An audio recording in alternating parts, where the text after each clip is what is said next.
किसी ने बड़े ही कमाल की बात कही है, जहां सबकी हिम्मत समाप्त हो जाती है वहीं से इतिहास रचने वालों की शुरुआत होती है। इसी ही जबरदस्त विचार के साथ शुरू करते हैं आज का most important daily current affair के 10 क्वेश्चंस। बहुत बहुत स्वागत है आपका आपके अपने चैनल लर्न गेट में। तो शुरू करते हैं आज का डेली करंट अफेयर।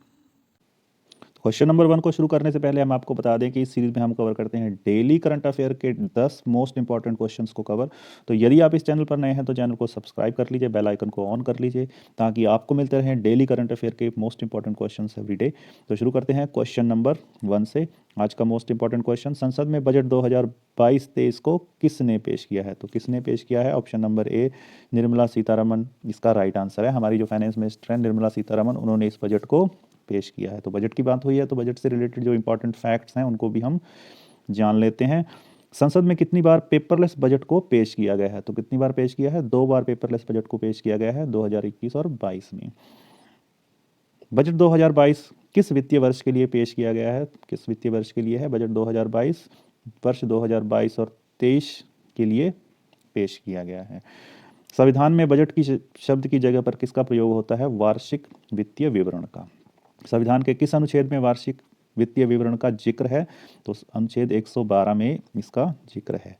पहली महिला वित्त मंत्री जिसने चौथी बार बजट पेश किया है वो कौन बन गई है? निर्मला सीतारमण इसका आंसर है।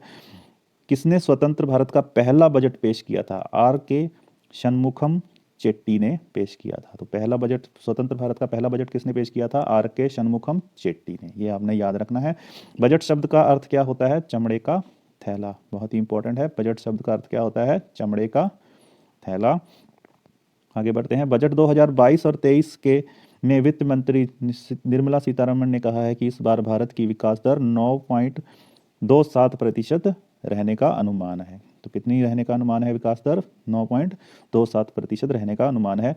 वित्त मंत्री ने वर्चुअल डिजिटल एसेट्स यानी क्रिप्टो करेंसी और एनएफटी से रहने वाली आय पर 30% की दर से टैक्स लगाने का ऐलान किया है। तो क्या ऐलान किया है? डिजिटल एसेट्स यानी क्रिप्टो करेंसी और एनएफटी से होने वाली आय पर 30% टैक्स लगाने का ऐलान किया है हमारी जो वित्त मंत्री है निर्मला सीतारमण ने। वित्त मंत्री ने कहा है कि रक्षा क्षेत्र में बजट का 68% हिस्सा भारतीय कंपनियों के लिए सुरक्षित रखा जाएगा। Next question is question number 2। Bharat का पहला इंडियन फर्स्ट जियोलॉजिकल पार्क किस राज्य में बनाया जाएगा? तो किस राज्य में बनाया जाएगा? Option number B Madhya Pradesh इसका राइट आंसर है। इसके इंपॉर्टेंट फैक्ट्स को भी जान लेते हैं। भारत का पहला भूवैज्ञानिक पार्क मध्य प्रदेश के जबलपुर जिले के लम्हेटा में बनाया जाएगा। तो कहाँ बनाया जाएगा? पहला भूवैज्ञानिक पार्क मध्य प्रदेश राज्य के जबलपुर जिले के लम्हेटा में बनाया जाएगा। ये आपने याद रखना है। खनन मंत्रालय के तहत भारतीय भूवैज्ञानिक सर्वेक्षण द्वारा इस पार्क के लिए मंजूरी मिल गई है। यह पार्क 5 एकड़ जमीन पर 35 करोड़ रुपए के निवेश से इस पार्क का निर्माण किया जाएगा। तो कितनी लागत से? 35 करोड़ रुपए की लागत से इसको 5 एकड़ जमीन पर बनाया जाएगा मध्य प्रदेश के जबलपुर जिले के लम्हेटा में। जियोलॉजिकल पार्क क्या होता है ये भी हम जान लेते हैं। जियोलॉजिकल पार्क एक एकीकृत क्षेत्र है जो सतत तरीके से वैज्ञानिक विरासत के संरक्षण और उपयोग को और बढ़ाएगा और वहाँ रहने वाले लोगों की आर्थिक भलाई को भी बढ़ावा देता है। तो इस क्वेश्चन में हमने क्या जाना? पहला भू वैज्ञानिक पार्क जियोलॉजिकल पार्क कहाँ स्थापित किया जाएगा? मध्य प्रदेश के जबलपुर जिले के लम्हेटा में।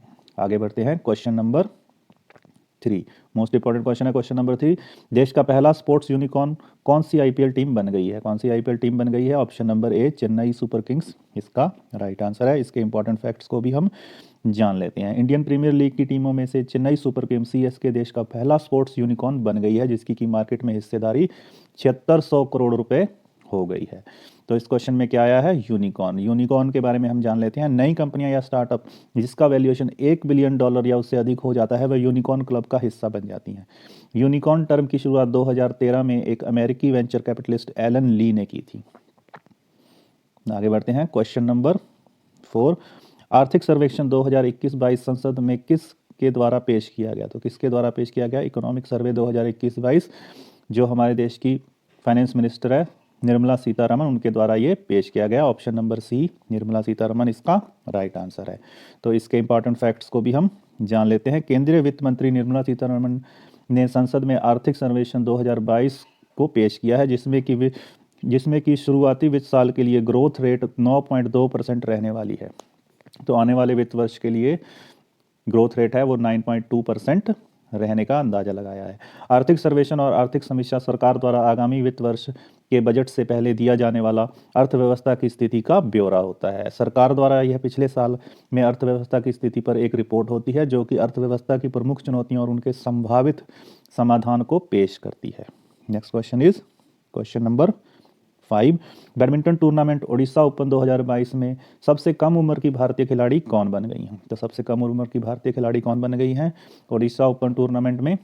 ऑप्शन नंबर सी, उन्नति हुड्डा इसका राइट आंसर है। आगे बढ़ते हैं इसके इंपॉर्टेंट फैक्ट्स के साथ। तो इसके इंपॉर्टेंट फैक्ट्स को भी हम जान लेते हैं। 14 साल की उन्नति हुड्डा ओडिशा के ओपन 2022 के बैडमिंटन टूर्नामेंट में महिला एकल का खिताब जीतने वाली सबसे कम उम्र की भारतीय बैडमिंटन खिलाड़ी बन गई हैं।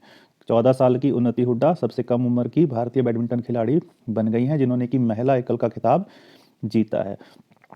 उन्होंने अपने हमवतन सिमत तोशिनवाल को हराकर यह खिताब अपने नाम कर लिया है। तो किसको हराकर उन्होंने ये खिताब अपने नाम किया है? अपने ही भारत देश के सिमत तोशिनवाल को हराकर यह खिताब उन्नति हुड्डा ने अपने नाम कर लिया है। इस प्रतियोगिता का आयोजन कहाँ किया गया? इसका आयोजन जवाहरलाल नेहरू इंडोर स्टेडियम उड़ीसा में किया गया। 21 साल के किरण जॉर्ज ने प्रियांशु को हराकर ओडिशा ओपन 2022 के पुरुष एकल का खिताब जीत लिया। पुरुष एकल का खिताब इस प्रतियोगिता में किसने जीता है? किरण जॉर्ज ने, जो कि 21 साल के हैं।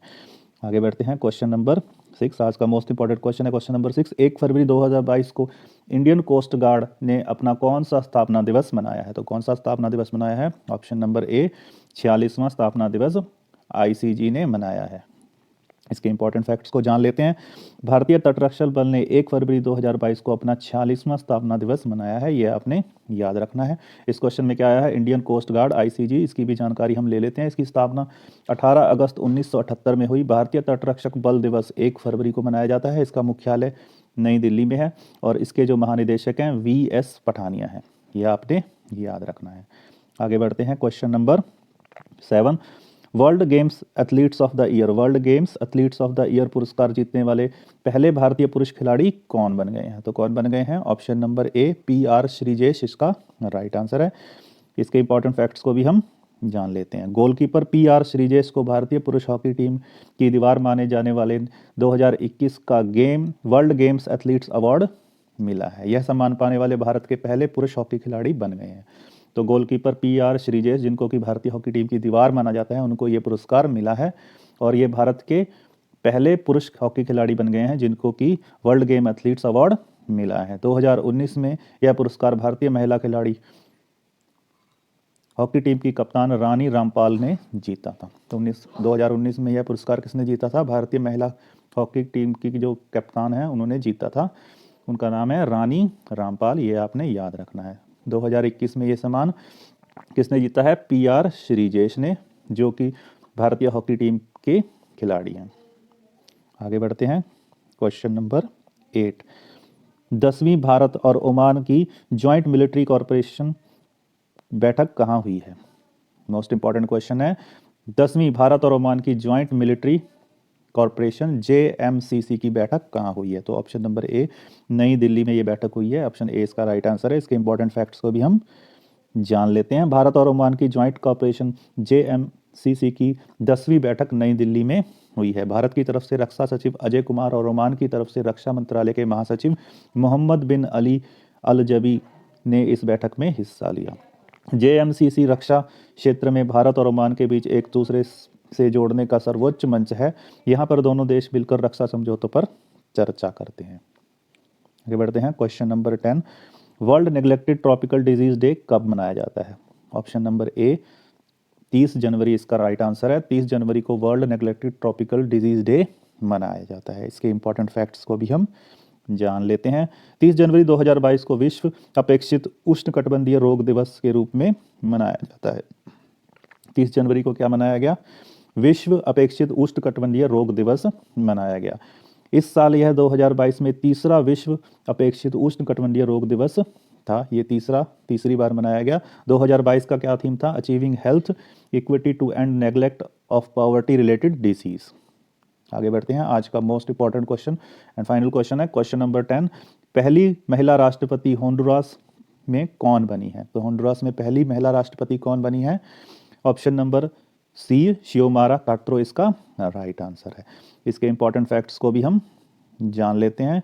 होंडुरास में फ्रीडम एंड रीफाउंडेशन पार्टी की सदस्य शियोमारा कास्त्रो देश की पहली महिला राष्ट्रपति बन गई हैं। तो कौन से देश में? होंडुरास में कौन बनी है? शियोमारा कास्त्रो देश की पहली महिला राष्ट्रपति बन गई हैं और ये फ्रीडम एंड रीफाउंडेशन कंपनी से ताल्लुक रखती हैं। शियोमारा कास्त्रो होंडुरास की 56वीं राष्ट्रपति बनी है। तो कौन सी राष्ट्रपति बनी है? शियोमारा कास्त्रो होंडुरास की 56वीं राष्ट्रपति बनी है। यह जुआन ऑरलैंडो हॉर्नडेज किसका स्थान लेंगी? किसका स्थान लेंगी? जुआन ऑरलैंडो हॉर्नडेज का।